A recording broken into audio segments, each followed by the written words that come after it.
भगवान शिव और समुद्र मंथन की कहानी। भगवान शिव भारतीय पौराणिक कथाओं के प्रमुख देवता हैं। उनकी अनेक कहानियों में से समुद्र मंथन की कहानी विशेष महत्व रखती है। यह कथा हमें उनकी करुणा, धैर्य और बलिदान का संदेश देती है।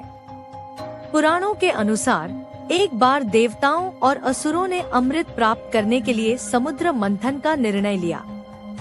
यह कार्य अत्यंत कठिन था और इसके लिए दोनों पक्षों ने मिलकर मंदराचल पर्वत को मथनी और नाग वासुकी को रस्सी बनाया। मंथन आरंभ हुआ और समुद्र से अनेक रत्न, औषधियाँ और कीमती वस्तुएं निकली। मंथन के दौरान एक अत्यंत विषैला पदार्थ हलाहल विष निकला।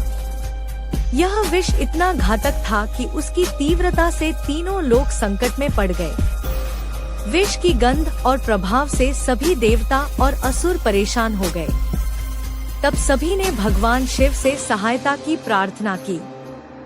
भगवान शिव, जिन्हें लोगों का रक्षक और करुणामय माना जाता है, ने सभी की रक्षा के लिए विष को ग्रहण करने का निश्चय किया। उन्होंने विष को अपने हाथों में लिया और उसे पी लिया, परंतु उन्होंने उसे अपने गले से नीचे नहीं उतरने दिया और उसे वहीं रोक दिया। इसी कारण उनका गला नीला पड़ गया और उन्हें नीलकंठ नाम से जाना जाने लगा। शिव जी के इस बलिदान ने न केवल तीनों लोगों को बचाया, बल्कि यह भी सिखाया कि सच्चे नेतृत्व में दूसरों की भलाई के लिए त्याग और सहनशीलता आवश्यक है। उनके इस कृत्य से सभी देवताओं और असुरों ने उनकी प्रशंसा की। समुद्र मंथन के आगे की प्रक्रिया में अंततः अमृत भी प्राप्त हुआ, जिसे देवताओं ने ग्रहण किया और असुरों को पराजित किया। इस प्रकार भगवान शिव ने केवल विष को ग्रहण कर त्रिलोक की रक्षा की, बल्कि समस्त जीवों के कल्याण का मार्ग भी प्रशस्त किया। इस कहानी से हमें यह सीख मिलती है कि महान व्यक्तित्व अपनी कठिनाइयों को सहन कर दूसरों के लिए भलाई का मार्ग प्रशस्त करते हैं। भगवान शिव का यह बलिदान आज भी हमें साहस, त्याग और परोपकार का संदेश देता है। रावण अपनी शक्ति और अद्वितीय गुणों के लिए प्रसिद्ध था। उसकी शक्ति के पीछे कई कारण थे, जो उसकी जन्मकथा, तपस्या और अद्भुत ज्ञान से जुड़े हैं। यहाँ रावण की शक्ति के प्रमुख कारणों का वर्णन किया गया है। 1. पुत्रत्व और जन्मकथा। रावण ऋषि विश्रवा और राक्षसी कैकसी का पुत्र था। उसका जन्म ब्राह्मण और राक्षसी के संगम से हुआ, जिससे उसमें ब्राह्मणों का ज्ञान और राक्षसों का साहस दोनों समाहित थे। यह अनूठा संगम उसे असाधारण बनाता था। 2. भगवान शिव की कृपा। रावण भगवान शिव का परम भक्त था। उसने शिव को प्रसन्न करने के लिए कठोर तपस्या की थी। प्रसन्न होकर शिव ने उसे अद्वितीय शक्तियां और दिव्य अस्त्र शस्त्र प्रदान किए। रावण को शिवतांडव स्तोत्र रचना के लिए भी जाना जाता है, जो उसकी शिव भक्ति का प्रमाण है। 3. तपस्या और वरदान। रावण ने ब्रह्मा जी और शिव जी से कठोर तपस्या के बाद कई वरदान प्राप्त किए। ब्रह्मा जी ने उसे वरदान दिया था कि देवता, असुर, यक्ष और दानव उसे नहीं मार सकते। इस वरदान ने उसे लगभग अजेय बना दिया। 4. अद्वितीय विद्वता। रावण केवल योद्धा ही नहीं, बल्कि महान विद्वान भी था। वह वेद, पुराण और ज्योतिष का ज्ञाता था।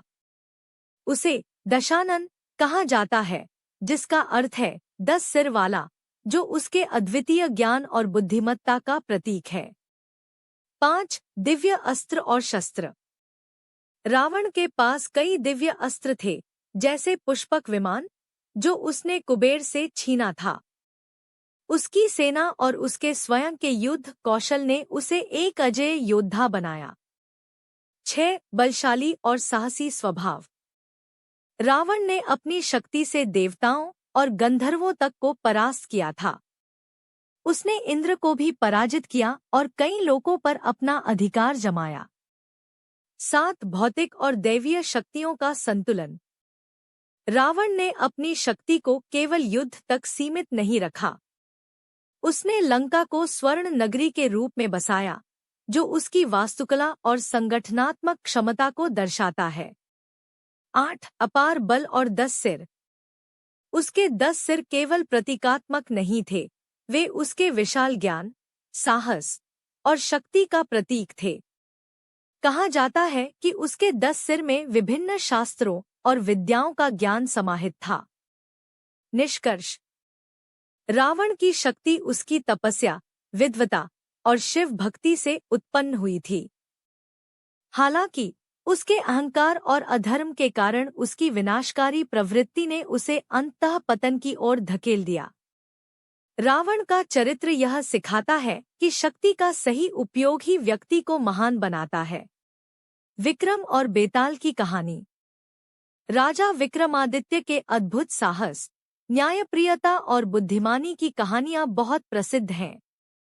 इन्हीं कहानियों में से एक है विक्रम और बेताल की कथा। उज्जैन के राजा विक्रमादित्य अपनी प्रजा के लिए बहुत प्रिय थे। उनकी न्यायप्रियता और साहस की प्रशंसा दूर दूर तक फैली हुई थी। एक दिन एक तपस्वी राजा विक्रम के पास आया और उन्हें एक खास कार्य सौंपा। उसने राजा से कहा कि वे श्मशान में एक पेड़ पर लटके हुए बेताल को पकड़ कर लाएं। राजा विक्रम ने साहसपूर्वक इस चुनौती को स्वीकार कर लिया। जैसे ही उन्होंने श्मशान पहुंचकर बेताल को पकड़ा और उसे कंधे पर रखकर ले जाने लगे, बेताल ने राजा से कहा, हे राजा, मैं तुम्हें एक कहानी सुनाता हूँ।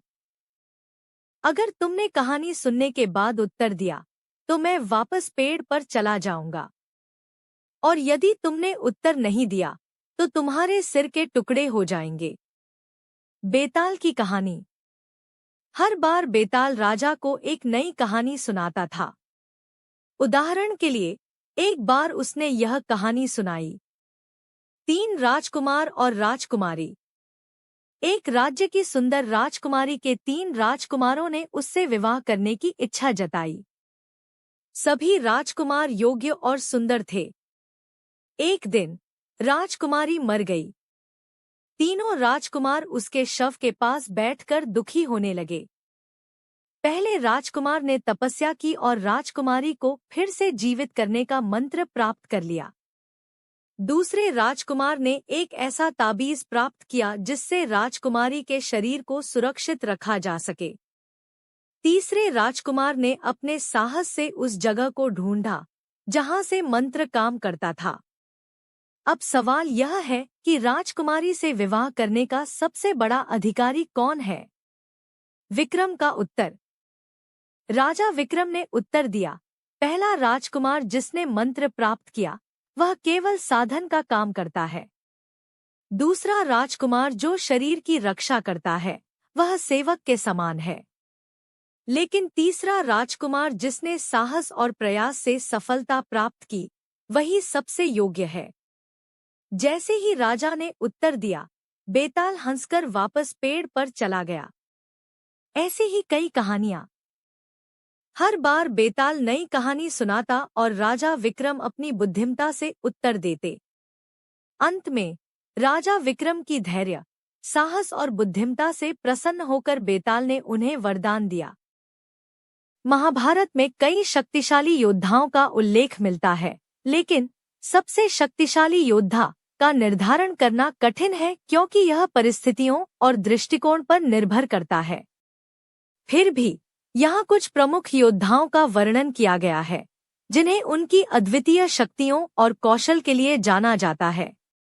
1. भगवान श्री कृष्ण। भगवान श्री कृष्ण महाभारत के युद्ध में सबसे प्रभावशाली थे, हालांकि उन्होंने प्रत्यक्ष रूप से युद्ध नहीं किया। वे अर्जुन के सारथी थे और उन्होंने युद्ध को धर्म और न्याय के आधार पर जीतने में पांडवों की मदद की। उनकी दिव्य शक्ति और रणनीति ने महाभारत की कहानी को आकार दिया। 2. अर्जुन। अर्जुन को महाभारत का सबसे महान धनुर्धर माना जाता है। उनके पास भगवान शिव द्वारा दिया गया पाशुपतास्त्र और अन्य दिव्यास्त्र थे। कृष्ण के मार्गदर्शन में अर्जुन ने कुरुक्षेत्र युद्ध में कई महान योद्धाओं को पराजित किया, जैसे भीष्म, कर्ण और जयद्रथ। 3 भीष्म पितामह। भीष्म को उनके अजय योद्धा और अमरता के वरदान के लिए जाना जाता था। उनके पास युद्ध कौशल का अद्भुत ज्ञान था और वे कुरुक्षेत्र युद्ध में कौरवों के सेनापति बने। उनकी मृत्यु तब तक असंभव थी जब तक उन्होंने स्वयं इसे स्वीकार नहीं किया। 4 कर्ण। कर्ण महाभारत के सबसे शक्तिशाली योद्धाओं में से एक थे। सूर्यपुत्र कर्ण के पास दिव्य कवच और कुंडल थे जिन्हें भगवान इंद्र ने छल से प्राप्त किया। उनकी गदा युद्ध और धनुर्विद्या में कुशलता असाधारण थी। 5 द्रोणाचार्य। द्रोणाचार्य महान गुरु और धनुर्विद्या के विशेषज्ञ थे। उन्होंने पांडवों और कौरवों दोनों को शस्त्र विद्या सिखाई। वे युद्ध में अजेय थे और उनकी रणनीतियों ने युद्ध को प्रभावित किया। 6 अश्वत्थामा। अश्वत्थामा द्रोणाचार्य के पुत्र थे और अमरता का वरदान प्राप्त था। वे महाभारत के सबसे शक्तिशाली योद्धाओं में से एक माने जाते हैं, विशेषकर उनके अंतिम दिनों में जब उन्होंने नारायणास्त्र का प्रयोग किया। 7 घातक योद्धा अभिमन्यु। अर्जुन के पुत्र अभिमन्यु को चक्रव्यूह भेदन का ज्ञान था। उन्होंने अपनी अल्पायु में भी युद्ध में अद्वितीय साहस और शक्ति दिखाई। निष्कर्ष। महाभारत में हर योद्धा की अपनी विशेषताएं थी। यदि केवल शारीरिक और युद्ध कौशल के आधार पर देखा जाए तो भीष्म, कर्ण और अर्जुन को सबसे शक्तिशाली माना जा सकता है। लेकिन यदि शक्ति के साथ साथ दिव्य कृपा और रणनीति को शामिल करें तो भगवान श्री कृष्ण ही सबसे प्रभावशाली और शक्तिशाली व्यक्तित्व थे। राम सेतु का निर्माण और कथा। राम सेतु भारतीय महाकाव्य रामायण में वर्णित एक महत्वपूर्ण घटना है। यह सेतु भगवान श्री राम और उनकी वानर सेना द्वारा लंका, वर्तमान में श्रीलंका, जाने के लिए बनाया गया था, जहां माता सीता को रावण ने बंदी बना रखा था। राम सेतु का निर्माण जब भगवान राम अपनी पत्नी सीता को बचाने के लिए लंका जाने का निर्णय लेते हैं तो उन्हें समुद्र पार करने की समस्या का सामना करना पड़ता है। इस समस्या के समाधान के लिए उन्होंने समुद्र देवता से प्रार्थना की। 3 दिनों तक उनकी तपस्या के बाद समुद्र देवता ने दर्शन दिए और बताया कि एक सेतु, पुल बनाकर समुद्र को पार किया जा सकता है। सेतु का निर्माण कार्य नल और नील की भूमिका। राम की वानर सेना में 2 महान वास्तुकार वानर, नल और नील थे। यह मान्यता है कि उनके पास ऐसा वरदान था कि वे जो भी पत्थर पानी में डालते वह तैरने लगता। सेतु निर्माण प्रक्रिया। वानर सेना ने बड़े बड़े पत्थर और पर्वतों को समुद्र में डालना शुरू किया। पत्थरों पर राम का नाम लिखा गया, जिससे वे पानी में तैरने लगे। वानरों ने संगठित होकर इस पुल को बनाया। यह सेतु लगभग 100 योजन, करीब 120 किलोमीटर लंबा था।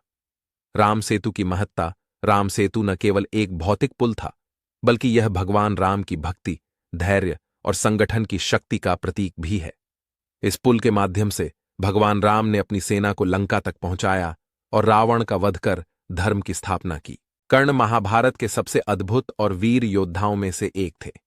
उनका जीवन संघर्षों और कठिनाइयों से भरा हुआ था, लेकिन उनके पास अद्वितीय शक्तियां थीं जो उन्हें बाकी योद्धाओं से अलग बनाती थीं।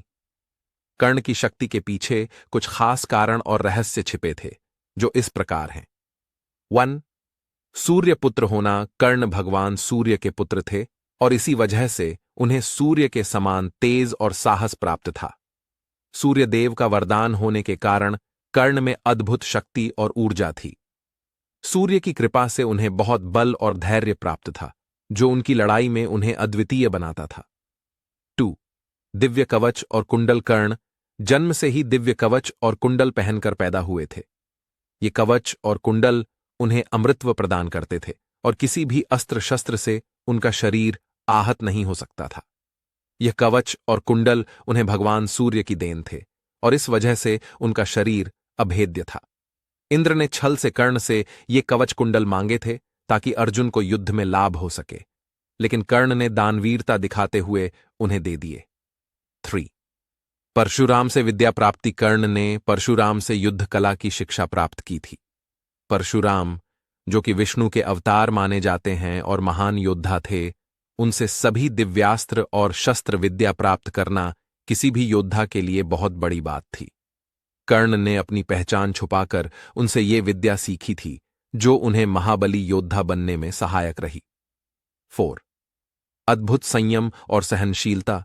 कर्ण को जीवन में कई अपमान और कठिनाइयों का सामना करना पड़ा, फिर भी उन्होंने अपने आत्मसम्मान को बनाए रखा। अपनी संतान को छोड़ने से लेकर अपने ही भाइयों से युद्ध करने तक कर्ण ने हर स्थिति में अद्भुत धैर्य दिखाया। उनके अंदर संयम और सहनशीलता का स्तर इतना अधिक था कि वह किसी भी प्रकार की परिस्थिति में लड़ाई कर सकते थे। 5. दानवीरता। कर्ण को दानवीर कर्ण के नाम से भी जाना जाता है। वे इतने बड़े दानी थे कि उनके द्वार से कोई खाली हाथ नहीं लौटता था। उन्होंने अपने जीवन में कई बार अपने प्राण संकट में डालकर दूसरों की मदद की। इस दानवीरता के कारण उनकी आंतरिक शक्ति और प्रतिष्ठा और बढ़ गई थी, क्योंकि उन्होंने हमेशा धर्म का पालन किया। 6. कठोर साधना और तपस्या। कर्ण ने कठिन साधना और तपस्या की थी, जिससे उन्हें मानसिक और शारीरिक शक्ति प्राप्त हुई। वे प्रतिदिन अपनी क्षमताओं को बढ़ाने के लिए अभ्यास करते थे, जिससे उनकी युद्ध कला और अधिक निखरती गई। कर्ण का तप और मेहनत ही उनकी अद्वितीय शक्तियों का आधार बना। कर्ण की शक्ति का रहस्य उनकी तपस्या, उनकी दानवीरता, उनके अद्भुत संयम, परशुराम का प्रशिक्षण और सूर्यदेव का आशीर्वाद था। उनके जीवन का हर एक पहलू संघर्ष और समर्पण का प्रतीक है, जो उन्हें एक असाधारण योद्धा बनाता है। भगवान कृष्ण की बाल लीलाओं में से एक प्रमुख कथा है पूतना वध। इस कहानी में भगवान श्री कृष्ण ने एक दुष्ट राक्षसी पूतना का वध किया। इस कथा का उल्लेख श्रीमद् भागवत पुराण में मिलता है। कंस को यह ज्ञात था कि देवकी के 8वें पुत्र, जो कि भगवान श्री कृष्ण हैं, से उसकी मृत्यु निश्चित है। इसलिए वह बार बार विभिन्न राक्षसों को वृंदावन भेजता था ताकि वे कृष्ण को मार सकें। पूतना, जो एक मायावी राक्षसी थी, कंस की सेवा में थी और उसने कृष्ण का वध करने का बीड़ा उठाया। पूतना ने एक सुंदर स्त्री का रूप धारण किया और वृंदावन पहुंची।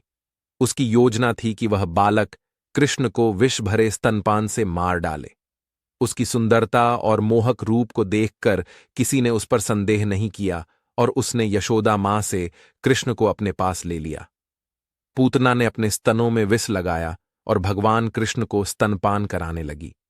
जैसे ही कृष्ण ने पूतना का दूध पीना शुरू किया, उन्होंने उसके प्राणों को सोखना शुरू कर दिया। पूतना दर्द से कराहने लगी और अपने असली रूप में आ गई। वह विशालकाय राक्षसी के रूप में दिखाई देने लगी, लेकिन कृष्ण ने उसकी एक न सुनी और उसके प्राण खींचते रहे। अंततः पूतना की मृत्यु हो गई और उसका विशाल शरीर वृंदावन के बाहर गिर पड़ा। पूतना का वध एक महत्वपूर्ण घटना थी, क्योंकि इससे कंस और अन्य राक्षसों में डर उत्पन्न हुआ। इस कथा के माध्यम से यह संदेश मिलता है कि भगवान श्री कृष्ण अपने भक्तों की रक्षा करने के लिए हमेशा तैयार रहते हैं और बुराई का अंत निश्चित है।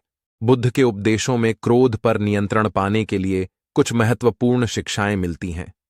इनसे हमें समझने में मदद मिलती है कि कैसे अपने मन को शांत रखें और क्रोध पर काबू पाएं। यहां कुछ बुद्ध के इंस्पिरेशन से मिले सुझाव दिए जा रहे हैं। 1. क्रोध के कारण को पहचानें।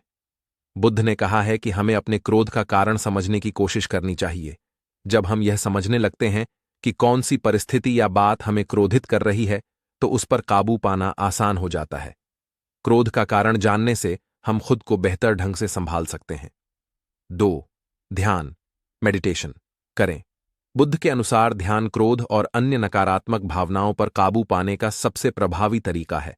ध्यान हमें आंतरिक शांति प्रदान करता है और हमारे मन को एकाग्र कर क्रोध जैसी भावनाओं को नियंत्रित करने में मदद करता है। 3. करुणा और सहानुभूति विकसित करें। बुद्ध ने सिखाया कि करुणा और प्रेम जैसे गुणों को विकसित करने से हमारे भीतर क्रोध का स्थान नहीं रहता। जब हम दूसरों की परेशानियों को समझने